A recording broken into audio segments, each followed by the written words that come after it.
wabarakatuh. Waalaikumsalam warahmatullahi wabarakatuh. Pada kesempatan kali ini saya Yuli Astuti ingin menyampaikan tentang diseminasi aksi nyata budaya positif di SDN Sigentong 1. Untuk memulai acara hari ini, mari kita buka acara bersama-sama dengan membaca basmalah. Acara selanjutnya yaitu sambutan dari Ibu Kepala Sekolah SDN Sigentong 1 kepada Ibu Siti Khalisoh. Silakan. Bismillahirrahmanirrahim.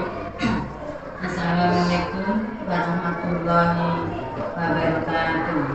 Waalaikumsalam warahmatullahi wabarakatuh. Alhamdulillahirrahmanirrahim. Pada kesempatan siang hari ini,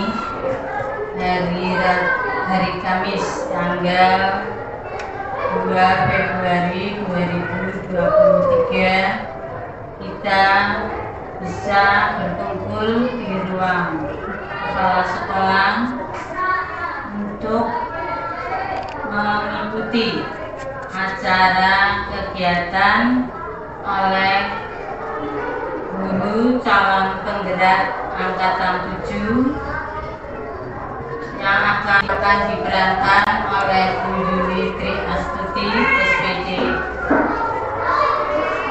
Pertama-tama marilah kita panjatkan puji syukur kehadirat Allah Subhanahu wa Ta'ala yang pada hari ini kita berkumpul dalam keadaan sehat semuanya.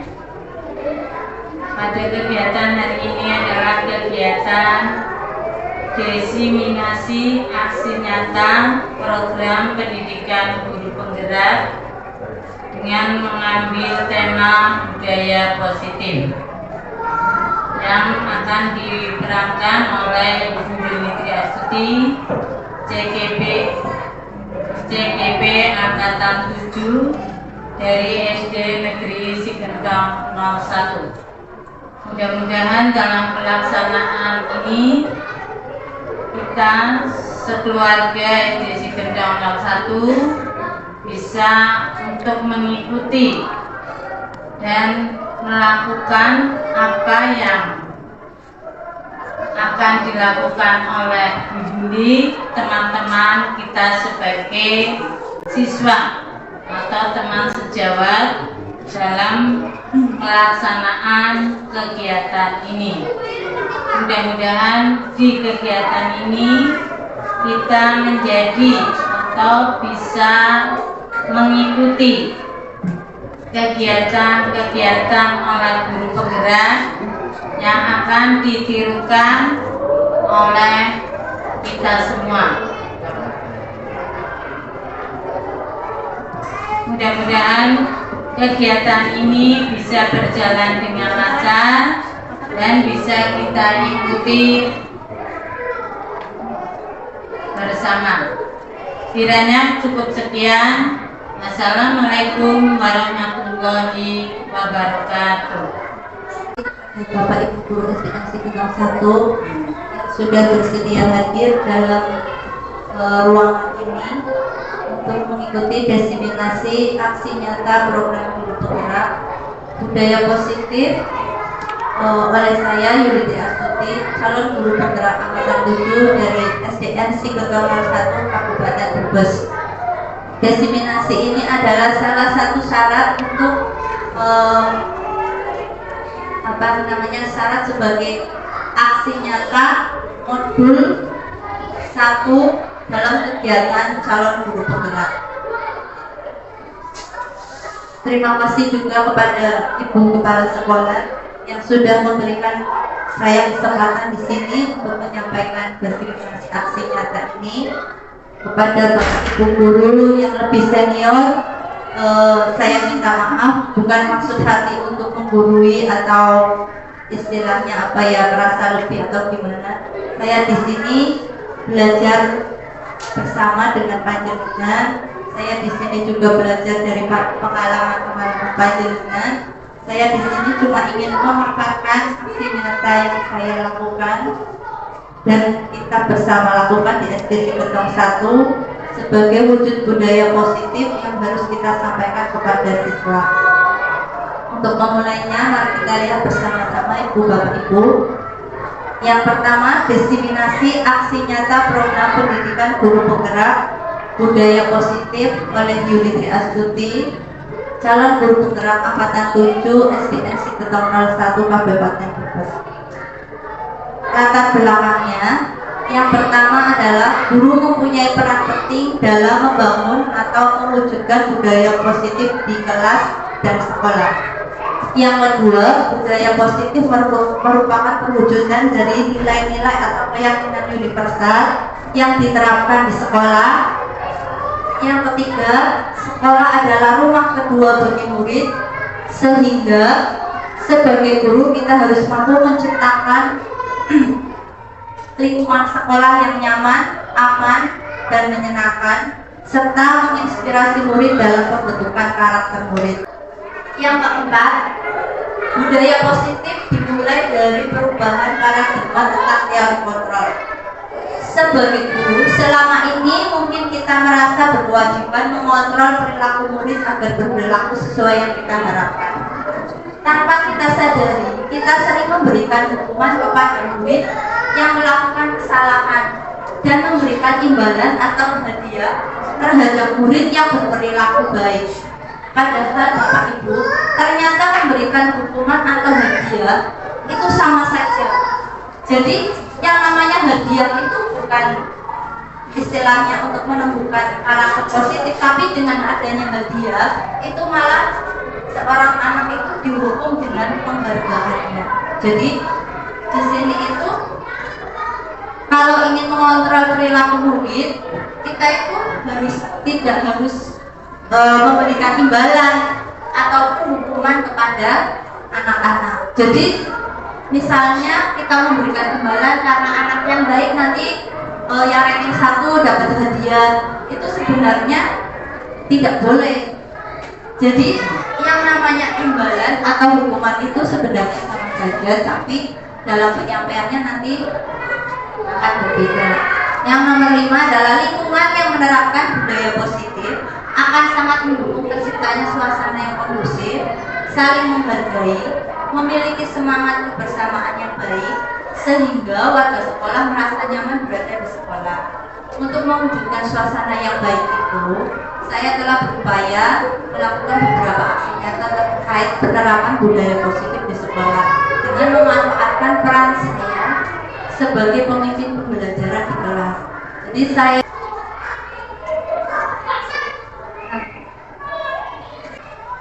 modul 1.4 atau budaya positif ada 7. Yang pertama dari perubahan paradigma belajar, yang kedua disiplin positif, ketiga motivasi perilaku manusia, yang keempat kebutuhan dasar, yang kelima posisi kontrol, yang keenam restitusi keyakinan kelas, dan yang ketujuh adalah segitiga restitusi. Perubahan paradigma belajar. Sebelum kita memulai belajar tentang perubahan paradigma belajar, di depan Ibu ada kertas. Bapak Ibu coba kelas, cari kertas kecil, terus tuliskan benda atau sesuatu yang sangat berharga untuk Anda. Berarti yang paling berharga menurut panjenengan itu apa dalam hidup jenengan? Boleh misalnya saya beli keluarga, boleh benda, boleh apapun itu yang menurut Anda itu paling berharga. Terus di sini, terus saling berpasangan. Nah, terus ditaruh di genggam dalam genggaman kepala tangan Anda. Terus temannya yang tadi, yang berusaha atau yang sejauh tadi, itu dengan sekuat tenaga, dengan segala cara meminta Anda untuk membuka kepala tangan Anda dan memberikan benda tersebut kepada Anda. Apa yang terjadi? Saya minta tulisannya, Pak. Oh, saya yang berharga buat saya adalah ibu saya. Itu memiliki hal yang berbeda. Kalau dia saya minta boleh apa tidak, Pak? Boleh. Kok sepatu, Pak? Boleh itu berharga buat aku. Oh iya, oke, benar. Nah, jadi tiap orang itu memiliki hal yang berbeda ya. Jadi ibu, boleh dibuka ibu?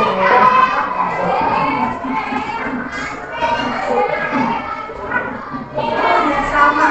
Ternyata ibu-ibu semua yang paling berharga itu adalah anak, Pak. Di sini bapak ibu itu yang pertama tadi kan sudah dipegang ibu. Yang pertama, apakah Anda, teman Anda, membuka kepala tangan Anda? Nah, ternyata bapak ibu setelah dibuka, mengapa? Alasannya apa Anda mau membuka kepala tangannya? Monggo dari Pak Warna dulu, kenapa mau membuka? Kenapa saya mau membuka kepala tangan saya? Bukan berarti saya mau membuka rahasia pribadi saya. Tapi ini memang istilahnya teman-teman kita juga harus tahu apa isi hati kita.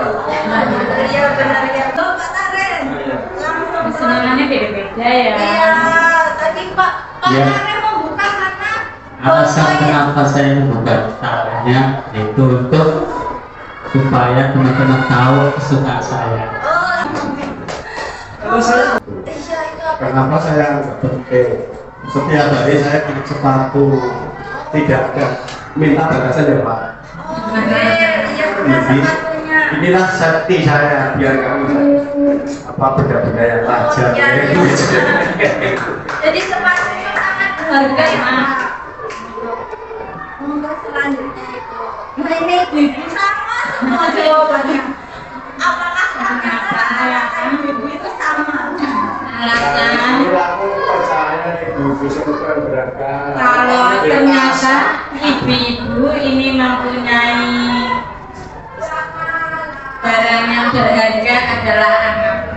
Nggak tahu karena kemungkinan kalau kita ketemu dengan teman atau orang lain yang ditanyakan bukan harganya tapi anak. Sudah punya anak berapa, Mbak? Kayak gitu. Mungkin karena harga yang paling mahal adalah anak.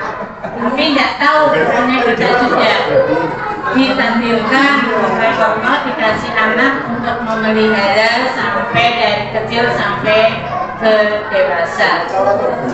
Ya, mungkin bagi ibu adalah anak yang paling berharga. Benar ya rata-rata ibu. Sekian, terima kasih. Assalamualaikum warahmatullahi wabarakatuh. Terima kasih Bapak Ibu.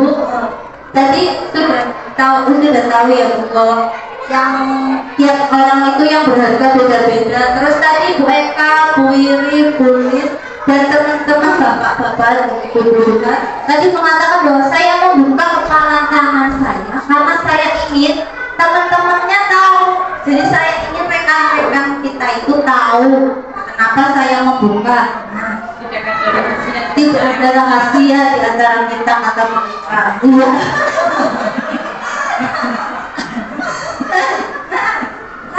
Nanti kan tidak ada yang banyak menangkap ya. Semuanya itu baik-baik jadi mau membuka tangannya. Padahal mungkin ada juga yang tidak mau membuka tangannya. Tapi dari 1 dan 2 ini sebenarnya adalah sesungguhnya yang memegang kendali atau kontrol untuk membuka atau menutup tangan kita itu adalah siapa itu? Kita sendiri. Iya, betul sekali. Yang memegang kontrol itu adalah diri kita sendiri. Jadi kita tidak bisa mengontrol orang lain untuk berperilaku sesuai keinginan kita kalau mereka tidak memilih untuk melakukannya. Tapi dia melakukannya karena keinginan dia sendiri untuk membuka kepala hati. Jadi kontrol itu berasal dari diri kita sendiri. Nah ini menurut William Glasser, dalam kontrol teori dalam bukunya ya meluruskan tentang makna kontrol, yaitu yang pertama teori kontrol menyatakan bahwa semua perilaku itu memiliki tujuan, bahkan terhadap perilaku yang tidak disukai, dan itu semuanya itu memiliki tujuan. Seperti tadi membuka tangan tujuannya biar rekan kita atau teman-teman tahu bahwa apa yang menjadi sangat bermakna buat kita itu adalah itu. Ya itu tadi misalnya ibu itu anak, kalau dia sebagai guru olahraga yang paling berharga adalah sepatu, Pak Tari sebagai guru kelas itu poin, dan Pak Warna itu sebagai guru juga sebagai anak itu yang berharga adalah ibu. Terus penguatan positif atau bujukan adalah bentuk-bentuk kontrol. Jadi kita memberikan penguatan, kita membujuk anak, kita istilahnya kita memberikan transfer positif kepada anak itu adalah salah satu bentuk kontrol. Jadi kita yang mengontrol orang lain itu bisa melalui penguatan positif atau melalui bujukan. Seperti tadi ada kata-kata bolehkah saya melihat. Jadi semuanya itu berasal dari bujukan atau penguatan yang positif. Terus menggunakan kritik dan rasa bersalah untuk mengontrol murid itu menuju pada identitas gagal. Jadi kalau kita memaksa atau menggunakan kritik dan rasa bersalah untuk mengontrol murid, itu kita akan mewujudkan atau membentuk suatu identitas gagal pada anak. Jadi pada murid, misalnya kita ada anak yang bajunya dikeluarkan, terus kita langsung mengkritiknya, itu bajunya jelek, tidak boleh kayak gitu, harus dimasukkan atau gimana. Itu sebenarnya tidak boleh. Jadi kita menggunakan dengan bahasa yang atau penguatan yang positif. Kenapa bajunya tidak dimasukkan? Apakah mau dibantu atau bagaimana? Itu adalah salah satu menggunakan yang positif. Jadi kita tidak boleh mengkritik langsung anak ataupun membuat anak itu merasa bersalah, karena nantinya akan membentuk suatu identitas dalam dirinya yang menjadi gagal. Jadi anak itu akan merasa saya itu sudah dianggap tidak baik atau saya sudah dianggap nakal kayak gitu sama gurunya. Jadi untuk membentuk suatu hal yang positif jangan dimulai dengan mengkritiknya. Terus perilaku memaksa tidak akan efektif untuk jangka panjang. Jadi jika kita memaksa anak itu akan berlangsung sementara dan akan membentuk sebuah hubungan permusuhan. Jadi misalnya kita memaksa anak untuk melakukan apa, itu dengan waktu itu anak mengikuti, tapi setelah itu kalau tidak ada yang kontrol atau tidak ada yang melihat, dia akan kembali lagi seperti itu semula. Dan akhirnya si murid tadi merasa enggan atau merasa tidak suka dengan gurunya sehingga terbentuk suatu hubungan permusuhan. Di sini perubahan paradigma itu berasal dari stimulus ke teori kontrol. Jadi perubahan paradigma itu apa yang kita lihat kita ganti pemikirannya. Yang pertama misalnya realitas kebutuhan atau kita itu responnya dulu itu kita anggapnya kita sama. Jadi kebutuhan kita itu sama. Kita balik sekarang dengan teori kontrol. Jadi sebenarnya kebutuhan kita itu berbeda. Jadi setiap anak itu berbeda-beda kebutuhannya. Kalau kita kan biasanya menganggapnya sama, ternyata itu kebutuhannya berbeda.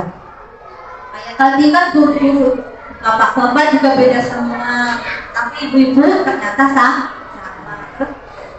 Stimulusnya yang orang yang kelihatannya semua orang melihat hal yang sama, padahal sebenarnya setiap orang memiliki gambaran yang berbeda. Jadi kalau kita pikirkan apa yang kita omongin, saya masih nyangkanya Pak Ame juga sama pemikirannya dengan saya, atau yang dia lihat sama. Ternyata misalnya dalam ruangan ini saja, itu yang dilihat itu bisa berbeda. Jadi kelihatannya lihat ke depan, ternyata fokusnya dalam pikiran kita nantinya lagi lihat sini. Ternyata dari pikiran di rumah mau ngapain, tadi di kelas kerjaannya apa. Jadi sebenarnya itu setiap orang itu memiliki gambaran yang berbeda. Jadi kalau kita itu diubah dari dulu menganggap anak itu sama kebutuhannya, kita ubah menjadi setiap anak memiliki gambaran yang berbeda. Walaupun di dalam kelas kita jelasinnya matematika 1 tambah 1 sama dengan 2, ternyata tiap anak itu mungkin hasilnya 1 tambah 1 tidak mesti 1 tambah 1 2, tapi bisa jadi langsung dalam hal 2. Jadi pemikirannya itu berbeda. Kita mencoba mengubah orang agar berpandangan sama dengan kita. Jadi kita mencoba orang berpandangan sama dengan kita itu tidak bisa. Jadi yang bisa kita lakukan adalah kita berusaha memahami pandangan orang lain tentang dunia. Jadi yang kita anggap harus sama dengan kita berubah. Kita ubah jadi jadi saya yang memahami orang lain. Jangan orang lain yang menganggap harus memahami kita, tapi kita yang berusaha memahami pandangan orang. Perilaku buruk dilihat sebagai suatu kesalahan. Sekarang menurut teori kontrol, semua perilaku itu memiliki tujuan. Jadi ada anak yang jelalatan itu bukan mesti suatu kesalahan, tapi kita rubah. Jadi kenapa dia jelalatan, kenapa dia lari-larian, dan perilaku itu memiliki tujuan. Terus orang lain bisa mengontrol saya. Ternyata yang bisa kita lakukan adalah mengontrol diri kita sendiri. Jadi hanya Anda yang bisa mengontrol diri Anda. Jadi bukan kita mengontrol orang lain, tapi yang bisa mengontrol saya ya saya sendiri, dia ya dia sendiri. Jadi di sini kita hanya sebagai membantu untuk mengontrol. Pemaksaan ada pada saat bukan gagal. Jadi saat kita memaksa itu kita memberikan kegagalan. Sebenarnya kolaborasi dan konsensus menciptakan pilihan-pilihan yang baru. Jadi kalau kita misalnya udah memberi anak, udah dipaksa, kok mau, sebenarnya ada banyak pilihan untuk membujuk anak tersebut. Jadi jangan langsung dipaksa, tapi kita ubah pemikiran anak itu agar dia mau melakukan, tapi dengan pilihan-pilihan kata, dengan rujukan, sehingga pilihannya model berpikir kita yang dulu adalah menang kalah. Stimulus responnya berpikirnya menang dan kalah. Tapi menurut yang kontrol yang seharusnya dilakukan adalah model berpikir adalah win-win solution atau menang dan menang. Jadi tidak ada yang kalah, semuanya menang. Jadi semuanya menang. Jangan berpikir kalau ada pertandingan siapa yang menang, siapa yang kalah, tidak ada. Tapi yang ada adalah menang dan menang.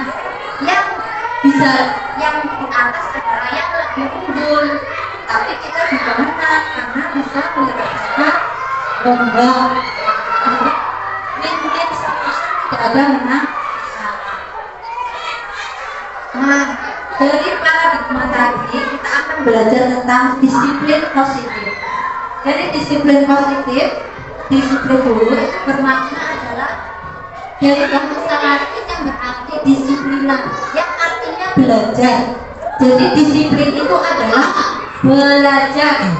Makna asal dari kata ini berkonotasi dengan disiplin diri dari murid menurut Socrates dan Plato. Disiplin diri membuat orang menggali potensinya menuju sebuah tujuan apa yang dia hargai. Jadi disiplin diri itu menggali potensi dirinya untuk mewujudkan tujuannya, sehingga menjadi apa yang dia sukai. Maka kata disiplin sering berubah menjadi sesuatu yang dilakukan seseorang pada orang lain untuk mendapatkan kepatuhan. Padahal sebenarnya disiplin itu adalah belajar, tapi dalam kenyataannya kita sering berpikiran bahwa kalau disiplin itu mengubah orang lain untuk patuh. Padahal sebenarnya adalah belajar dari diri sendiri. Nah, kecenderungan umumnya menghubungkan kata disiplin dengan ketidaknyamanan, bukan dengan apa yang kita hargai atau pencapaian suatu tujuan yang mulia. Jadi kalau pada kenyataannya yang sekarang disiplin itu membuat tidak nyaman, tidak enak, pemaksaan begitu. Padahal sebenarnya adalah disiplin itu adalah belajar untuk mencapai suatu tujuan yang mulia. Nah, disiplin positif. Nah, di sini sebagai pendidik tujuan kita adalah menciptakan anak-anak yang memiliki disiplin diri sehingga mereka bisa berperilaku dengan mengacu pada nilai-nilai kebajikan universal dan memiliki motivasi intrinsik bukan ekstrinsik. Jadi tugas kita sebagai guru itu menciptakan anak agar anak itu memiliki disiplin diri atau belajar dari diri sendiri. Sehingga dari mana belajarnya? Dari nilai-nilai kebajikan universal, yaitu nilai-nilai kebajikan yang diyakini oleh seluruh negara atau seluruh dunia yang tidak memandang suku, agama, bahasa. Itu merupakan nilai kebajikan universal. Misalnya gotong royong, itu kan semua negara itu sama, bekerja sama, mandiri, itu semua negara itu sama. Jadi kita harus membentuk suatu atau membentuk anak untuk mewujudkan suatu disiplin universal. Nah, memiliki motivasi intrinsik. Jadi motivasinya itu dari dalam diri anak sendiri, bukan dari orang lain atau dari gurunya atau dari siapa. Dengan memiliki disiplin motivasi intrinsik, maka anak secara tidak langsung itu akan mempercayai keyakinannya bahwa apa yang dia lakukan itu untuk menghargai dirinya, bukan karena pandangan orang. Nah, nilai-nilai kebajikan universal tadi. Nah, nilai-nilai adalah sifat positif manusia yang tujuan mulia yang ingin dicapai setiap individu, bersifat universal atau mendunia, lintas bahasa, suku, agama maupun latar belakang. Nah, setiap perilaku atau perbuatan itu pasti memiliki tujuan. Jadi apapun yang kita lakukan itu memiliki tujuan.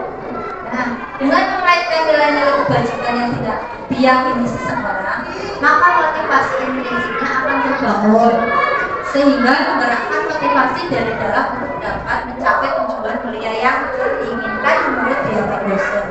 Nah, nilai kebajikan yang ingin dicapai oleh setiap anak Indonesia kita kenal dengan profil pelajar Pancasila.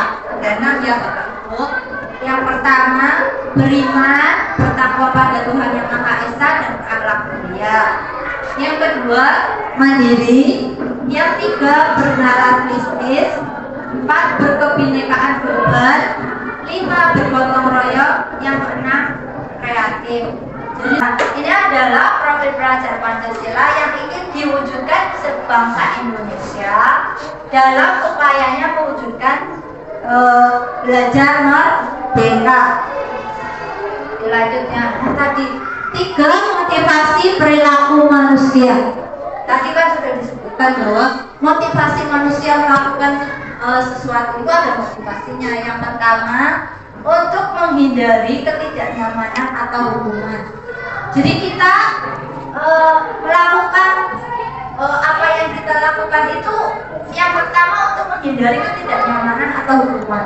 Misalnya kita harus berangkat pagi, itu salah satunya mungkin berawal dari tidak nyaman, daripada nanti aku dihukum atau daripada nanti gurunya marah kalau saya terlambat. Berawal dari hukuman, akhirnya anak itu berangkat pagi. Nah, motivasi ini berasal dari motivasi benar. Misalnya tidak melakukannya gimana atau terlambat, nanti gurunya siap. Yang kedua, mendapatkan imbalan dari orang lain atau institusi. Nah, apa yang akan saya dapatkan apabila saya melakukannya? Misalnya nih, saya kalau kerja keras nanti saya dapat pujian. Nah, nanti kalau saya ngerjain dapat 100, nanti saya dipuji sama bu guru. Itu salah satu bentuk motivasi. Tapi itu motivasinya dari eksternal atau dari luar, bukan dari dalam diri anak itu. Nah, yang ketiga, motivasinya itu untuk menjadi orang yang mereka inginkan, menghargai diri sendiri dengan nilai-nilai yang mereka percaya. Jadi setelah motivasi eksternal diharapkan akan muncul motivasi internal dari dalam diri. Nah, motivasi ini itu berawal dari karakter, dari kebiasaan tadi. Saya ingin nih berangkat pagi, terus saya mengerjakan tugas sekolah yang bernilai 100. Kenapa? Karena saya menghargai diri saya sendiri. Kalau saya nilainya jelek, nanti orang lain atau teman tidak ada yang mau berteman sama saya. Tapi kalau dia berasal dari diri sendiri, nanti dia akan memiliki tujuan disiplin positif. Tapi jadi berasal dari dalam diri kita.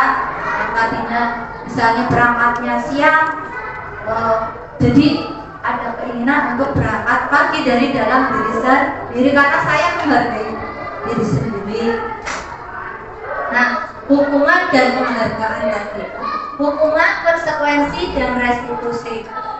Hukuman merupakan tindakan yang diberikan terhadap suatu pelanggaran. Hukuman ini bersifat tidak terencana atau tiba-tiba, bersifat satu arah, yaitu dari guru ke murid tanpa suatu kesepakatan sebelumnya. Sedangkan konsekuensi itu sama dengan tindakan yang diberikan terhadap suatu kesalahan yang dibuat. Hanya saja sudah terencana, sudah disepakati, sudah dibahas atau disetujui oleh murid dan guru. Jadi kalau ada pelanggaran itu, kita sudah ada kesepakatannya dengan murid. Anak tidak pakai sepatu, misalnya, nanti anaknya tidak boleh pakai sepatu di kelas. Misalnya tidak pakai sepatu warna hitam, jadi selama di kelas tidak boleh pakai sepatu. Misalnya begitu, itu sudah ada kesepakatannya. Jadi anak tahu kalau dia membuat kesalahan, nanti aku konsekuensinya aku akan dihukum seperti ini. Nah, sehingga murid sudah mengetahui konsekuensi yang diterima jika melakukan kesalahan. Beda dengan hukuman, kalau hukuman itu diberikan saat itu. Jadi anak itu tidak tahu, bisa ujuk-ujuk saya dimarahin, saya buat salah terus dimarahin. Kalau ada anak terlambat sekolah, gurunya, ayo sekarang kamu terlambat keliling lapangan, kan gak ada hukumannya. Anak terlambat dengan keliling lapangan, dia terlambat sekolah disuruh keliling lapangan, kan tidak nyambung. Tapi kalau anak ada peraturannya di situ, anak yang tidak berangkat misalnya sudah tertulis, memang di situ tertulisnya suruh misalnya sekelas atau apa, kan sudah ada konsekuensi. Jadi konsekuensi dan hukuman itu tindakan yang sama terhadap suatu pelanggaran. Hanya saja hukuman itu terjadi tidak terencana atau tiba-tiba, sedangkan konsekuensi itu sudah ada apa tadi? Sudah ada kesepakatan hukuman yang akan diberikan. Nah, yang terakhir, yang ketiga adalah restitusi. Jadi hukuman, konsekuensi, dan yang perlu kita kembangkan adalah restitusi, di mana restitusi adalah proses menciptakan kondisi bagi murid untuk memperbaiki kesalahan mereka sehingga mereka bisa kembali pada kelompok mereka dengan karakter yang lebih kuat. Jadi kita tidak boleh membungkuk atau konsekuensi tadi. Yang terbaik adalah memberikan restitusi.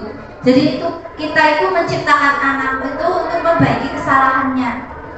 untuk anak itu menyadari apa yang mereka lakukan sehingga mereka dapat kembali menjadi orang yang lebih baik. Nah, restitusi merupakan proses kolaborasi yang mengajarkan murid untuk mencari solusi untuk masalah mereka dan membantu murid berpikir tentang orang seperti apa yang mereka ingin menjadi atau tujuan mulia dan bagaimana mereka harus memperlakukan orang lain. Jadi restitusi itu anak itu menyadari kesalahannya. Dari kesalahan itu dia belajar, aku ingin menjadi orang yang bagaimana nantinya, aku ingin bagaimana memperlakukan orang lain, atau dia ingin gimana orang lain memperlakukannya. Itu berasal dari restitusi. Nah, identitas gagal dan identitas sukses dari restitusi akan muncul, dari hukuman, konsekuensi dan restitusi akan muncul identitas gagal, ada identitas sukses. Nah, hukuman itu menjadi identitas gagal karena menyakitkan atau sesuatu harus menyakitkan harus terjadi. Tidak nyaman untuk murid jangka waktu panjang, misalnya anak yang dihukum dia akan kiputan terus, teringat bahwa dia dihukum, terus temannya nanti pada mereka tapi dia dihukum, itu akan teringat sepanjang lamanya sepanjang waktu. Terus korban mendapatkan keadilan, tidak mendapatkan keadilan ya. Murid, anak akan tersakiti, perilakunya yang tadinya kasih malah akan menjadi agresif. Jadi kalau dihukum dia akan menjadi lebih memberontak. Sistem tidak akan berjalan baik, murid menjadi takut. Nah,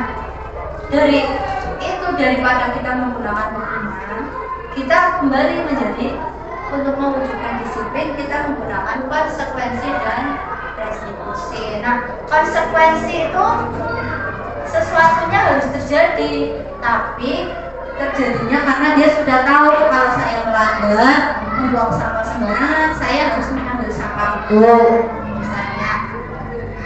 Jadi hukuman itu ada, tapi anak sudah tahu kalau jadi melanggar aturan itu dia sudah tahu nanti saya akan dapat. Nah, restitusinya itu merupakan pilihan. Jadi kenapa dia membuat kesalahan? Nanti dia akan memilih. Nah, jadi gurunya membuat pilihan. Kalau kamu kayak gini, nanti kamu mau bagaimana? Terus tidak nyaman, ya sama, konsekuensi juga tidak nyaman. Hanya saja dalam waktu pendek. Terus kalau yakin ya restitusi bisa berlaku jangka panjang. Korban bisa diabaikan. Kalau restitusi korban mendapatkan ganti. Jadi kalau misalnya anak mencoret-coret buku, ya berarti anak itu harus mengganti buku. Murid tidak nyaman atau anak mendapat dan restitusi mendapat penguatan, hanya bertahan jangka pendek. Kalau restitusi masalah terpecahkan dalam jangka yang lama, terus memerlukan motivasi dan supervisi terus menerus. Sedangkan restitusi murid belajar bertanggung jawab untuk lari mengelilingi lapangan basket 2 kali karena terlambat dari sekolah. Hukuman. Ya, kenapa hukuman? Karena mungkin sebelumnya belum tahu. Lari mengelilingi lapangan basket 2 kali karena terlambat dari sekolah. Oh, kalau hadir kan berarti harus tepat ya, konsekuensi kayaknya. Kalau yang ini, kalau anak terlambat lapangan basket 2 kali ini termasuk hukuman. Kenapa? Nggak ada hubungannya anak terlambat dengan suruh lapangan basket. Ini tidak ada hubungannya. Anak terlambat malah suruh lari lapangan, tambah terlambat lagi anak itu. Ini adalah suatu hukuman dan itu menyakiti anak.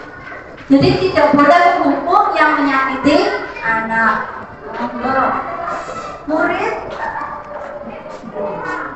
Murid diminta push up. Murid diminta untuk push up 15 kali karena tidak menggunakan masker ke sekolah.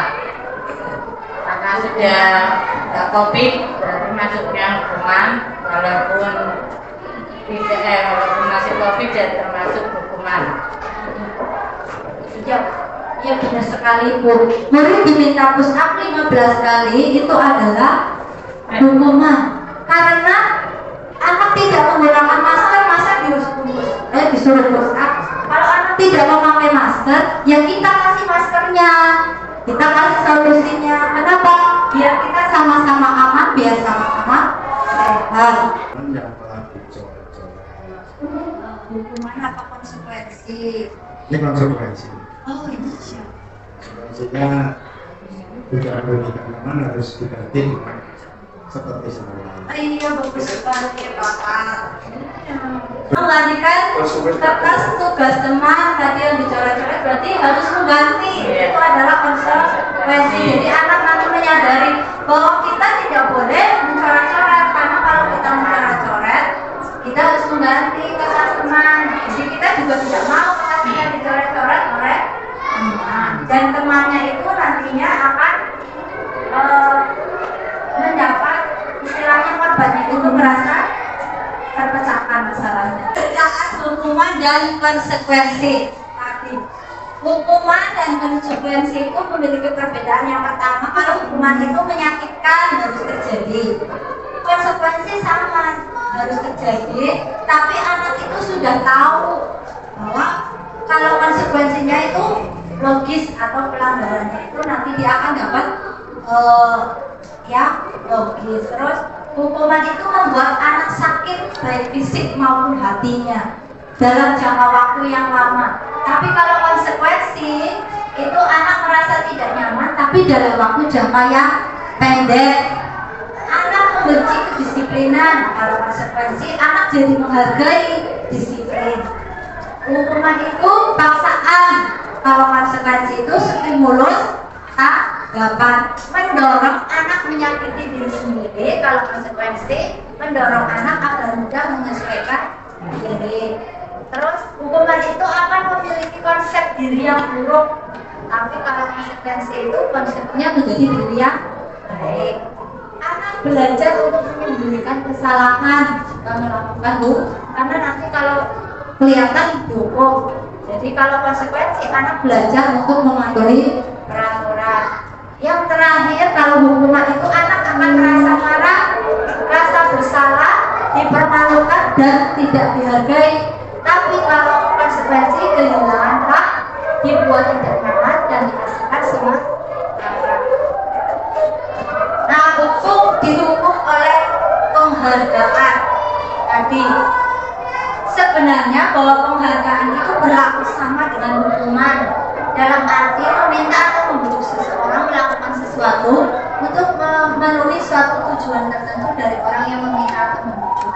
Jadi dorongan eksternal dan akan ada faktor ketergantungan. Nah, dampaknya apa dari pemberian penghargaan ini? Pengaruhnya jangka pendek dan jangka panjang.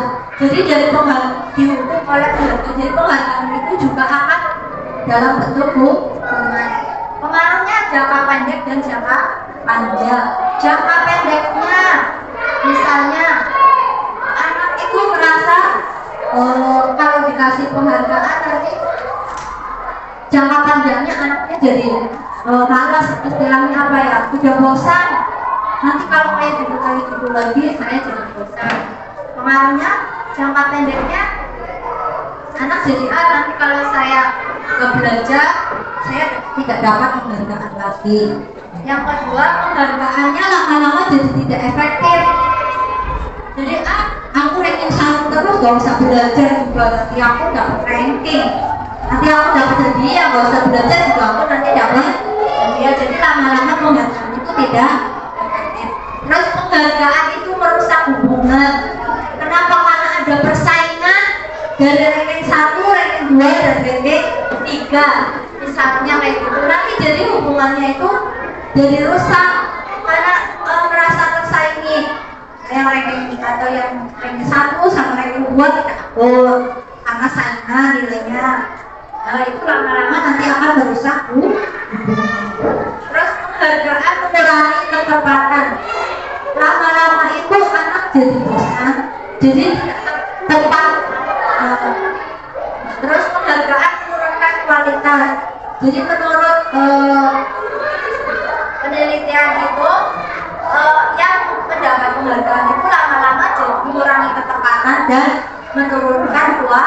kreativitas. Jadi dalam dirinya motivasinya berkurang karena dia perasaan nanti saya tidak bisa makan lagi.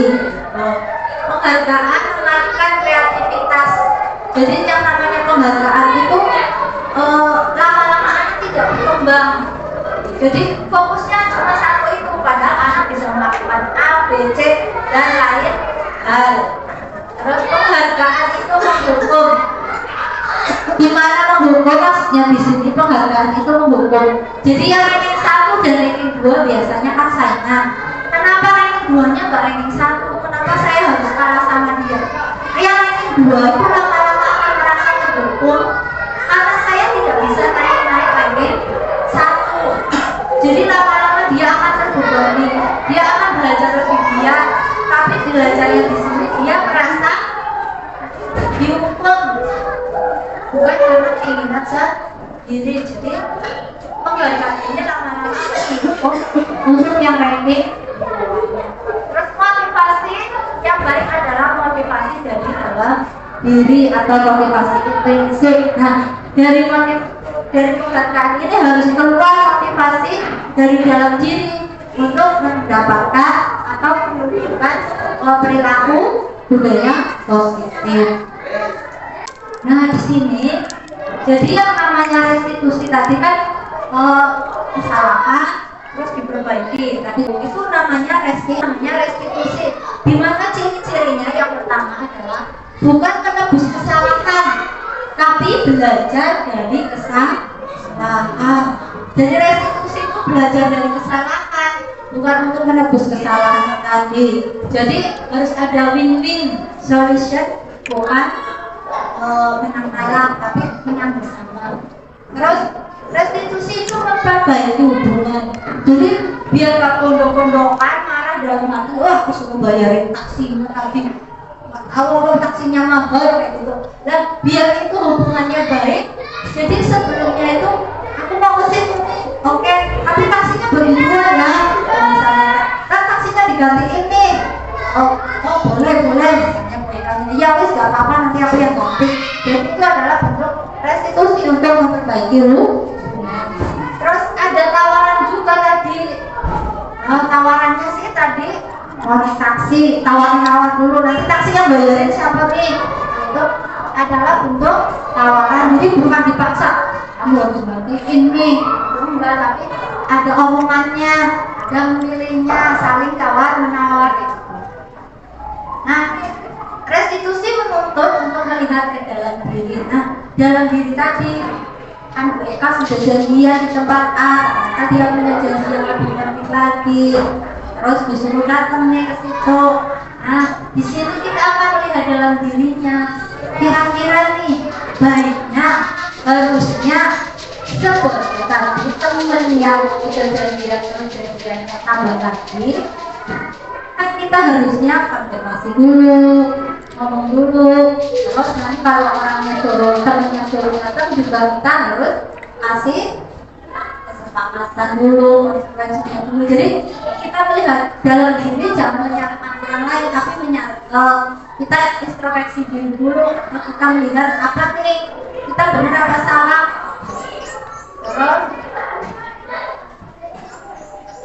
Terus mencari kebutuhan dasar yang mendasari tindakan. Jadi tindakannya kebutuhannya dasarnya itu apa aja gitu.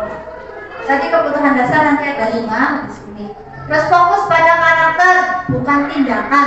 Jadi kita fokusnya itu pada karakternya, bukan perilaku, bukan tindakannya. Terus restitusi itu fokus pada solusi. Win-winnya tadi, menyatakan solusinya biar sama-sama saling menyadari kesalahan, terus mengembalikan yang berbuat salah pada kelompoknya. Jadi biar anak yang berbuat salah tadi tidak minder, itu kita melakukan restitusi. Jadi anak itu kalau buat kesalahan dia harus bertanggung jawab. Jadi dia tidak akan merasa anaknya atau korbannya temannya itu jadi jadi merasa dirugikan. Eksplorasi keyakinan kelas. Tadi eksplorasi konsepnya kan tadi keyakinan kelas, hukuman dan penghargaan. Kenapa kita tidak ada peraturan saja? Mengapa harus ada keyakinan kelas? Karena misalnya mengapa memiliki peraturan 3M, menggunakan masker, mencuci tangan, dan menjaga jarak. Mengapa kita memiliki peraturan harus datang tepat waktu pada saat mengikuti pelatihan? Nah, kenapa tidak hanya peraturan tapi juga keyakinan kelas? Karena agar anak itu tidak merasa dipaksa, tapi anak itu merasa dia mengikuti disiplin itu dari dalam dirinya. Pakai masker biar dia sehat, gitu. Terus tepat waktu biar dia disiplin dan tidak ketinggalan dari temannya. Jadi untuk mendukung motivasi intrinsik, kembali ke nilai keyakinan yang lebih menggerakkan seseorang dibandingkan mengikuti serangkaian peraturan. Nah, peraturan itu misalnya selalu kembalikan buku ke tempatnya. Nilai disiplinnya adalah keyakinan kerasnya adalah tanggung jawab, dilarang mengganggu orang lain. Nilai kebaikan yang diberikan adalah menghormati orang lain dan diri sendiri. Hadir di sekolah 15 menit sebelum pelajaran, maksudnya adalah agar kita menghormati orang lain, yaitu menghormati dirinya dan komitmen pada tujuan. Dilarang melakukan kekerasan, tujuannya adalah agar kita selamat dan menghormati orang lain. Dilarang menggunakan narkoba, tujuannya adalah untuk kesehatan. Bergantian atau bergiliran menghormati orang lain atau kesabaran. Menggunakan masker tadi kesehatan dan keselamatan. Jangan berlari di kelas atau koridor, tujuannya adalah untuk keselamatan dan keamanan. Jadi ini adalah nilai keyakinan kelas atau nilai kebajikan yang dirujuk. Ini contoh kesepakatan kelas. Kami guru dan murid saling menyayangi. Kami guru dan murid semangat belajar. Kami murid peduli dengan teman-teman. Misal lagi nih, saling menghormati. Jadi sama teman yang hormat, sama kakak kelas, sama orang yang lebih tua, sama guru. Saling jika meminjam barang harus izin dan dikembalikan. Menjaga ketenangan kelas. Ini kan ketenangan kelas biar sama-sama tenang, aman, nyaman. Jika berbuat kesalahan harus minta maaf, minta bantuan harus bilang tolong, dan sudah dibantu harus bilang terima kasih. Jadi ini minta maaf, tolong, dan terima kasih adalah salah satu nilai kebajikan. Tadi udah ini tidak diberikan. Kebutuhan dasar manusia itu ada 5. Kebutuhan bertahan hidup, kebutuhan kasih sayang dan rasa diterima, penguasaan kebutuhan kemampuan atas kemampuan, kebebasan, dan kesenangan. Jadi kebutuhan dasar manusia itu ada 5. Apapun yang kita lakukan itu memiliki tujuan. Jadi salah satunya tadi bertahan hidup. Kenapa kita bekerja mencari nafkah? Ya kita ingin bertahan hidup. Kebutuhan kasih sayang dan diterima. Terus kebutuhan penguasaan atau pengakuan atas kemampuan. Jadi itu kita diminta memiliki keinginan atau kebutuhan untuk penguasaan. Terus kebebasan. Terus ada dunia berkualitas. Itu adalah tempat khusus dalam pikiran Anda, tempat Anda menyimpan gambaran representasi dari semua yang Anda inginkan. Di situ itu di otak kita, di dalam dunia berkualitas keinginan kita, itu di situ berisi orang-orang, hal-hal apa saja yang terbaik dalam hidup Anda dan membuat Anda merasa bahagia dan terpenuhi kebutuhan dasar Anda. Jadi di dalam dunia berkualitas menurut kita itu berbeda dengan orang lain. Jadi misalnya nih, dunia berkualitas menurut saya, di dalam pikiran saya itu di sini itu orang-orang yang di sekitar saya itu semuanya sehat, bahagia, baik-baik saja. Itu dunia berkualitas menurut saya. Nah, hal yang terbaik dalam hidup Anda itu apa yang merasa bahagia? Jadi misalnya saya senang kalau lihat orang-orang atau teman-teman rekan saya itu bahagia. Jadi kebutuhan dasarnya juga terpenuhi. Dari bahagia ini itu tidak hanya mencakup kebahagiaan dalam diri fisik juga, Nah, dunia berkualitas itu berbeda-beda. Makanya untuk itu kita berharap untuk menunjukkan karakter positif atau budaya positif dalam diri kita. Harapannya kita akan muncul dalam dunia berkualitas orang lain. Jadi kalau kita dibikin orang lain dalam dunia berkualitas orang lain, berarti kita itu adalah termasuk salah satu orang yang berharga menurut orang Yang kelima, yang selanjutnya adalah 5 posisi kontrol. Posisi kontrol yang pasti ada 5, yaitu sebagai pembunuh, pembuat orang merasa bersalah, sebagai teman, pemantau, dan manajer. Tadi penghukum kan membuat 5, jadi berarti sebagai penghukum, pembuat orang merasa bersalah. Ini adalah salah satu pelaku kontrol negatif. Terus kontrol positifnya contohnya teman dan pemantau atau monitoring. Terus yang sebaiknya dilakukan adalah sebagai kontrol diri, yaitu sebagai manajer. Ini misalnya guru, penghukumnya guru menghadir, menunjuk-nunjuk, nyindir, terus menyakiti. Ini adalah penghukum. Membuat orang merasa bersalah, di sini yang sebagai dihukum siapa muridnya ya. Jadi misalnya membuat orang merasa bersalah, berceramah, menunjukkan kekecewaan mendalam. Jadi kita itu di depan murid kecewa, ngomongnya banyak, dramain terus, anaknya itu adalah salah satu kontrol negatif. Jadi anak itu merasa dihukum dan membuat merasa bersalah. Kita seharusnya gimana? Kita seharusnya sebagai teman dan pemantau. Nah, dari teman itu akan membuatkan alasan untuk gurunya. Jadi kita itu menganggap guru itu sebagai teman, tapi ternyata lebih baik lagi sebagai pemantau atau monitoring, yaitu kita akan menghitung atau mengukur. Jadi kita yang memantau anak tersebut. Lebih baiknya adalah kita sebagai manajer. Nah, manajer ini kita tidak hanya sebagai teman dan pemantau, tapi kita juga menimbulkan percaya diri atau budaya diri dari dalam diri anak tersebut. Caranya dengan memajukan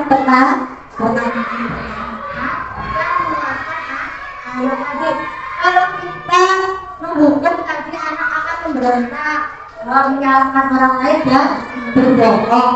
Kalau kita membuat orang merasa bersalah, kita akan memberikan terus menyangka berbohong. Kalau teman sebagai teman, nanti muridnya akan terlibat. Sebagai pemantau, menyesuaikan diri bisa diawasi. Kalau sebagai manajer akan melakukan pribadi. Nah ini. Kalau sebagai penghukum nanti murid akan meletakkan gurunya itu di luar dunia berkualitas. Jadi gurunya nggak masuk dalam dunia berkualitas menurut anak. Murid meletakkan guru kalau membuat orang bersalah dalam dunia berkualitas, tapi dalam sosok yang negatif. Kalau teman guru masuk dalam dunia berkualitas yang sangat penting. Murid meletakkan guru, peraturan dan hukum di dunia berkualitas. Nah, terus sebagai manajer, murid meletakkan dirinya sebagai individu yang positif dalam dunia berkualitas. Nah ini, kalau di penghukum murid akan berkata, biar saja nanti juga marah-marah lagi. Nah kalau membuat orang bersalah, bukan saya. Kalau teman, saya pikir bapak ibu begitu, ternyata begitu. Pemantau, berapa banyak bintang yang saya peroleh kalau saya melakukannya, terus berapa halaman yang harus saya tulis, bagaimana yang manajer, bagaimana cara saya bisa memperbaiki keadaannya. Akibatnya pada murid, kalau kita menerapkan penghukum, nanti anak akan melakukan kesalahan lagi. Kalau kita sebagai menerapkan rasa bersalah, anak akan merasa rendah diri.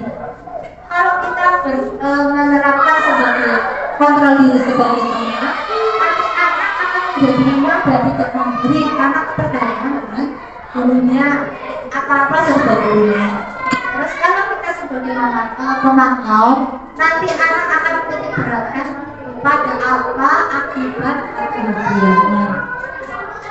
Sedangkan kalau kita menerapkan diri sebagai manajer, kita akan anak akan mengevaluasi diri dan bagaimana cara memperbaiki kesalahan. Di sini nih pertanyaannya misalnya, saya kecewa sekali sama kamu.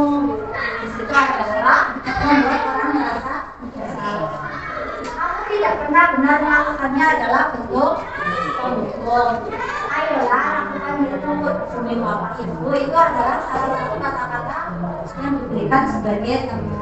Apa kamu mau mendapatkan sertifikat bintang dari ini? Ini adalah bentuk pemberitahuan.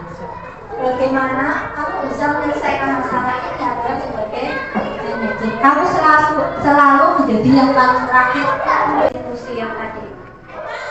Ini adalah signifikan restitusi. Di mana dalam mewujudkan restitusi tadi biar anak tidak merasa bersalah, kita harus yang pertama adalah validasi tindakan yang salah.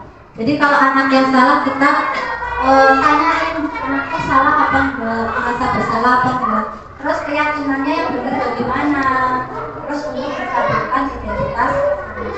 Kamu tentu punya alasan mengapa melakukan ini, ada caranya lebih efektif atau nilai apa yang telah kita sepakati dan lain-lain. Nah di sini yang tadi menstabilkan identitas. Jadi guru nanti berkata nih, berbuat salah itu manusiawi, tidak ada manusia yang sempurna. Tapi bapak ibu juga pernah bersalah. Tapi bagaimana menyelesaikan permasalahan ini? Terus kira-kira nyelesainnya tidak mencari tahu siapa yang benar yang salah, tapi lebih untuk menyelesaikan masalah. Jadi anak untuk memperbaiki sikapnya. Yang kedua, validasi tindakan salah. Jadi kamu bisa saja melakukan hal yang lebih buruk, tapi kamu tidak melakukannya. Kamu pasti punya alasan mengapa melakukannya. Apa yang penting bagi kamu boleh tetap berusaha, tapi tambahkan sikap yang lain yang lebih baik. Apa kamu bisa melakukannya lebih baik lagi besok? Menanyakan keyakinan, kira-kira apa yang kamu lakukan itu benar atau enggak? Kamu inginnya nanti jadi anak yang seperti apa? Terus kalau kamu melakukan itu, apa yang kamu rasakan?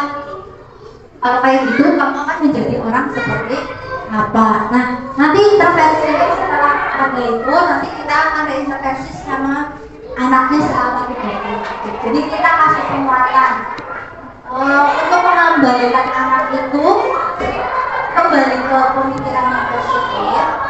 Kita akan melakukan intervensi 3 bulan. Itu di sini apa yang kamu ingin perbuat lebih baik? Apa kamu sudah menjadi orang yang sedang kamu inginkan? Apa kamu mengubah kegiatan perilaku kamu menjadi sesuatu yang lebih menakut? Apakah wajar jika membuat kesalahan? Bisakah kita memperbaikinya? Apakah kamu siap untuk memperbaikinya? Ini kesepakatannya gimana? Kalau kamu punya masalah, apa yang bisa dibantu? Kamu seharusnya berbuat apa? Dan sampai selanjutnya. Refleksi dari kegiatan ini tadi, hal baru apa yang mengubah paradigma saya yang saya dapatkan. Jadi refleksinya di sini, pemikiran saya yang tadinya saya bisa mengontrol orang lain atau orang lain sesuai keinginan saya jadi sadar bahwa sebenarnya yang mengontrol orang itu adalah diri sendiri. Jadi anak nurut sama kita itu bukan karena kita mengontrol anak, tapi karena anak memilih untuk menuruti kita. Jadi kalau dia baik itu karena keinginan anak sendiri. Kenapa yang muncul selama monetisasi ini khususnya mengenai makna disiplin dan motivasi insting. Perasaan yang ada ini tambah memotivasi terhadap kitanya sendiri. Dengan adanya kegiatan ini kita bisa merubah sikap kita. Ini baik di sekolah maupun di luar sekolah. Ini karena dengan adanya kegiatan ini bisa kita mengawasi pada dirinya sendiri. Ya, terima kasih. Jadi dari makna disiplinnya dan motivasi kita adalah terutama untuk saya pribadi. Jadi selama ini itu kita jadi penghukum atau jadi peran yang merasa bersalah, atau menjadi yang teman, atau menjadi pemantau, atau kita menjadi manajer. Jadi nanti dalam diri kita itu kita akan menyadari. Jadi dari itu kita baiknya kan adalah sebagai manajer. Jadi nanti kita belajar dari sini. Kemudian habis ini kita akan belajar menjadi teman dan pemantau serta manajer untuk murid kita.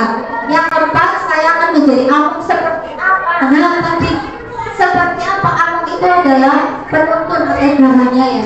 Jadi nanti setelah ini kira-kira nih Pak Fabri mau jadi amung seperti apa?